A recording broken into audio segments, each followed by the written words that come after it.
Fantasma en la ópera, 1925, protagonizada por Lon Chaney, gran ícono del cine de terror. Va a estar musicalizada por El Clan.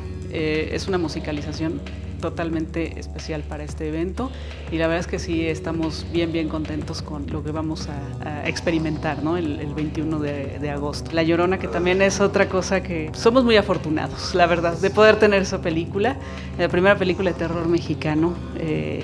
Un agradecimiento muy especial a Viviana García Besné por todo ese trabajo, todo el esfuerzo que está haciendo por rescatar el cine popular mexicano y bueno, por compartir con nosotros ya durante algunos años todas estas joyas que tiene en el acervo Permanencia Voluntaria, ¿no? Y bueno, pues al tener el reestreno, la restauración de esta película, creo que sí será también una gran experiencia. Te agradecemos muchísimo a Corazón Films el que nos haya dado la oportunidad de tener esta película en el festival. Sí, es una de las películas que seguramente está esperando mucha gente, incluyéndonos nosotros, ¿no? Lo confieso, yo no la he visto, pero varios colaboradores, amigos nuestros, sí ya la vieron y está completamente recomendable. Y por ello dije, no, vamos a buscarla y vamos a tener la película en el festival. La película con la que cerramos, la Mutant Blast, una película portuguesa, pero bueno, apoyada por la Casa Troma. El director Fernando Ale va a estar aquí en México para presentarla. Me gusta comentar que hay una langosta que habla francés en la película. Y creo que con eso ya les digo el tono de la película, que además, bueno, también tiene un tema apocalíptico en el cual hay unos muertos vivientes que no son zombies, ¿no? Queda muy claro en la película que no son zombies. Yo creo que esta selección lo que caracteriza es la presencia de los monstruos internos, ¿no? Para mí eso es lo que viene actualmente en el cine de terror, estos monstruos internos. Pasó un poquito ya el monstruo social, que era muy bien representado por los zombies, ¿no?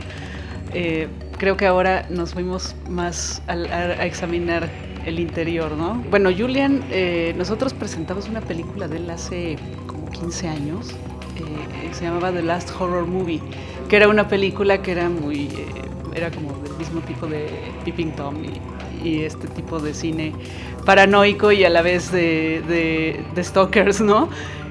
Ahora, bueno, regresa a Macabro y viene él por primera vez, después de tanto tiempo de estar en contacto con él, viene él a presentar esta película, ¿no? Reborn, justamente, que además, bueno, sale Barbara Crampton, ¿no? Una de las grandes Scream Queens, ¿no? Del cine de terror. Fíjate que esa película creo que está bastante en sintonía con el momento en Estados Unidos. Y no tanto en el sentido del rechazo al diferente, sino, como decía yo, a cómo está funcionando la violencia al interior, ¿no? Y al interior de una familia, al interior de una persona que además está obsesionada con los cómics, ¿no? Pero además quiere transmitir todo su odio a otra persona. Creo que tiene un comentario social bastante atinado en cuanto a lo que está sucediendo en el momento, ¿no? Sí resalto mucho la selección de las 3 películas mexicanas. Igual, ¿no? Creo que hay una diferencia ya en lo que hemos visto en los años anteriores, en cómo se estaba haciendo el terror, que era un terror un poco más canónico, ¿no? Y violento. Y bueno, creo que el nivel de violencia no baja, pero es más psicológico en este caso, ¿no? En el caso de Sangre para la Carne es más gráfico, es más experimental, que es un estreno mundial exactamente, es una película, en realidad es de poca duración, de 65 minutos aproximadamente, pero sí es una película exigente, ¿no? Que va a exigir al espectador por lo mismo de que su narrativa es experimental, ¿no? En el caso de Feral, que bueno, es una película muy afortunada, creo yo, y que además, bueno, toca algunos puntos y temas muy de México, ¿no? Sobre todo, bueno, de situaciones que viven gente en los pueblos, ¿no?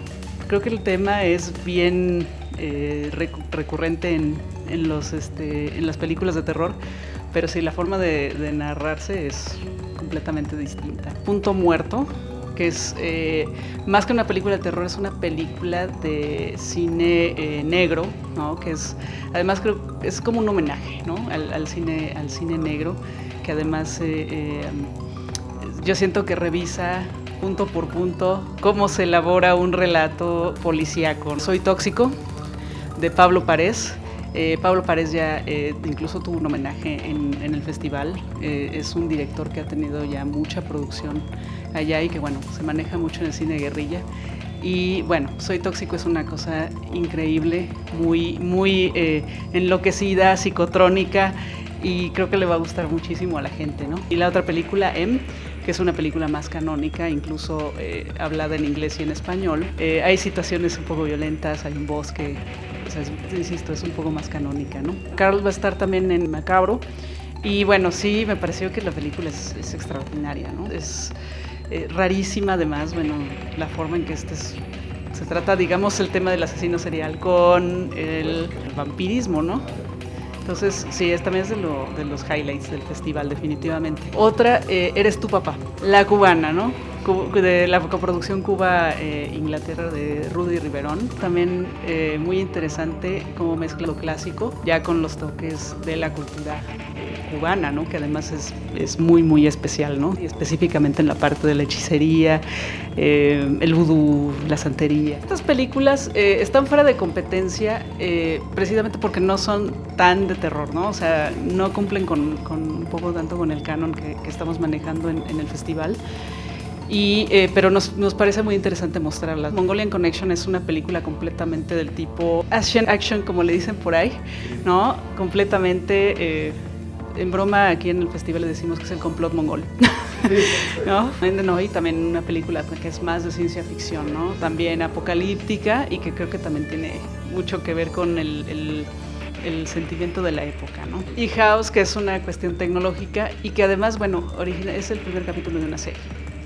Entonces, más bien, por eso también entró en esa sección, ¿no? Porque va más dirigida a la televisión, o bueno, yo creo que más al streaming, ¿no? Cuando vi Hell's Satan dije, wow, qué cosa tan increíble, qué extraordinario documental. Utilizan mucho el simbolismo, pero más que nada sobre la rebeldía, ¿no? O sea, lo definen perfectamente bien como lo que es realmente fue Satán en un principio, que era un ángel rebelde, ¿no? Y que era un ángel rebelde al sistema. A partir de ahí, pues, se forma una comunidad, se convierten en una iglesia, siguen preceptos de Antoine Lavigne y todo esto, pero pues se presenta como una iglesia racionalista, ¿no? También es muy interesante ese documental. A propósito de la película y de todas las anécdotas que sucedieron alrededor de la filmación, en la exhibición y posterior a la exhibición, ¿no? Que lo acusaron de asesinato y hubo un juicio y todo esto, que es una anécdota maravillosa. Supongo que en el momento debe haber sido terrible, pero en este momento pues sí, es hasta irónico, ¿no? Creo que lo que hace el director Felipe Guerra es desmenuzar la figura de Deodato, la personalidad de Deodato. A propósito de esto, es muy fuerte, es un personaje bastante fuerte, que tiene cambios de humor, incluso se muestran en el documental, se enoja, se contenta en sí, y muestra que en realidad a él ni le gustaba el cine de terror. Sí, son películas que se deben experimentar en grande, definitivamente, ¿no? Macabro siempre ha buscado mucho eso, ¿no? El rescate de los directores que quizá, bueno, no son tan comerciales, por decirlo de alguna manera, pero que han influido mucho en el género, específicamente creo que en el caso de Latinoamérica. Jairo Pinilla es una figura clave, es un señor, bueno, que ya tiene muchos años en activo, que se le consideró el Ed Wood de Colombia, ¿no? Que bueno, que además de alguna manera innovó por hacer justamente las cosas de forma artesanal y lo sigue haciendo además, ¿no?